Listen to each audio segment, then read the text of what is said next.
എല്ലാവർക്കും നമസ്കാരം. ഇന്ന് 19 സെപ്റ്റംബർ വെള്ളിയാഴ്ച.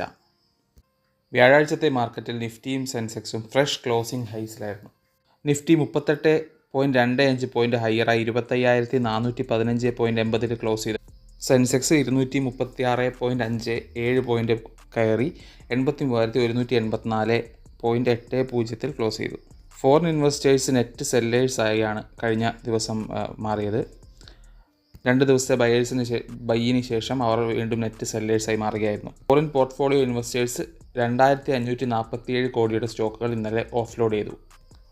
DIIs domestic institution investors net buyers ആയിരുന്നു ഇന്നലെ. 5ാമത്തെ കോൺസിക്യൂട്ടീവ് സെഷനിലും 2,012 കോടിക്ക് അവർ ബൈ ചെയ്തു. ഇന്ത്യൻ റുപ്പിയുടെ വില 7 പൈസ വർദ്ധിക്കുകയും 83.69 രൂപയാവുകയും. അടുത്തതായി വാർത്തയിലുള്ള പ്രധാനപ്പെട്ട സ്റ്റോക്കുകൾ ഏതൊക്കെയാണെന്ന് നോക്കാം. ആദ്യമായി IIFL ഫിനാൻസ്. മാർച്ചിൽ IIFL ഫിനാൻസിന് മുകളിൽ RBI ഒരു റെസ്ട്രിക്ഷൻ ഇമ്പോസ് ചെയ്തിട്ടുണ്ടായിരുന്നു ഗോൾഡ് ലോൺ ബിസിനസ് ചെയ്യുന്നതായിട്ട് ബന്ധപ്പെട്ടിട്ട്. അപ്പോൾ ഇന്നലെ വൈകുന്നേരം മാർക്കറ്റ് കഴിഞ്ഞ ഉടനെ തന്നെ വന്ന ന്യൂസായിരുന്നു ഇത്. RBI ആ ഗോൾഡ് ലോൺ ബിസിനസ്സിലുള്ള റെസ്ട്രിക്ഷൻ IIFL ഫിനാൻസിൻ്റെ ആ റെസ്ട്രിക്ഷൻ ഇല്ലാണ്ടാക്കിയിരിക്കുകയാണ്. അപ്പോൾ കമ്പനിക്ക് ഗോൾഡ് ലോൺ കൊടുക്കുന്നതും അസൈൻമെൻറ്റ്, സെക്യൂരിറ്റൈസേഷൻ, സെയിൽ, ഡിസ്ബേഴ്സൽ ഒക്കെ ആയിട്ട് മുന്നോട്ട് പോകാവുന്നതാണ്. ഇത് കമ്പനിക്ക് പോസിറ്റീവ് ന്യൂസാണ്. NTPCക്ക് ഡാർലിപ്പാലി, സിൽപാട്ട് എന്നീ 2 സ്ഥലങ്ങളിലായിട്ട് പ്രൊജക്റ്റിനുള്ള അപ്രൂവൽ കിട്ടിയിട്ടുണ്ട്. ഡാർലിപ്പാലി പ്രൊജക്റ്റ് 11,131 കോടിക്കും സിൽപാറ്റ് പ്രൊജക്റ്റ് 9,791 കോടിക്കും ഉള്ള പവർ പ്രൊജക്റ്റുകളാണ്. അടുത്തത് റിലയൻസ് ഇൻഫ്ര. 3,014 കോടി പ്രിഫറൻഷ്യൽ ഷെയർ വഴി റേസ് ചെയ്യാനുള്ള അപ്രൂവൽ ആയിട്ടുണ്ട്. മറ്റൊരു 3,000 കോടി കൂടെ റേസ് ചെയ്യാനുള്ള അപ്രൂവലിന് വേണ്ടി ഷെയർ ഹോൾഡേഴ്സിനെ സമീപിക്കും എന്നാണ് വാർത്തകൾ. അടുത്തത് IDFC ബാങ്കാണ്. IDFC ബാങ്കിന് V വൈദ്യനാഥന് MD CEO ആയിട്ട് 3 കൊല്ലം റീഅപ്പോയിൻറ്റ് ചെയ്യാനുള്ള RBIയുടെ അപ്രൂവൽ ലഭിച്ചിട്ടുണ്ട്. അടുത്തത് ഇൻഫോസിസ് ആണ്. ഇൻഫോസിസ് ഗാലക്സി ഐ എന്നുള്ള സ്പേസ് ടെക് സ്റ്റാർട്ടപ്പിൽ 17 കോടി ഇൻവെസ്റ്റ് ചെയ്യാൻ എഗ്രിമെൻ്റ് ആയിട്ടുണ്ട്. അടുത്തത് പവർ ഗ്രിഡ് കോർപ്പറേഷൻ ഖാദ്വ ട്രാൻസ്മിഷൻ പ്രൊജക്റ്റ്, ഗുജറാത്തിലുള്ള ഖാദ്വ ട്രാൻസ്മിഷൻ പ്രൊജക്റ്റിൻ്റെ സക്സസ്ഫുൾ ബിഡറായി പ്രഖ്യാപിക്കപ്പെട്ടിട്ടുണ്ട്. അടുത്തത് EMS എന്ന കമ്പനി 4,000 കോടി QIP വഴി റേസ് ചെയ്യാൻ കമ്പനി അപ്രൂവ് ചെയ്തിരിക്കുന്നു. അടുത്തത് സന്തൂർ മാംഗനീസ് ആണ്.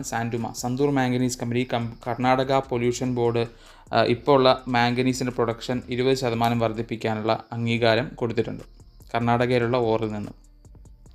അടുത്ത AU സ്മോൾ ഫിനാൻസ് ബാങ്കാണ്. AU small finance bank Niva Bupa എന്ന ഹെൽത്ത് ഇൻഷുറൻസ് കമ്പനിയായിട്ട് അവരുടെ പ്രൊഡക്ട്സ് സെല്ല് ചെയ്യാനുള്ള ഒരു എഗ്രിമെൻറ്റിലോട്ട് എത്തിച്ചേർന്നിട്ടുണ്ട്.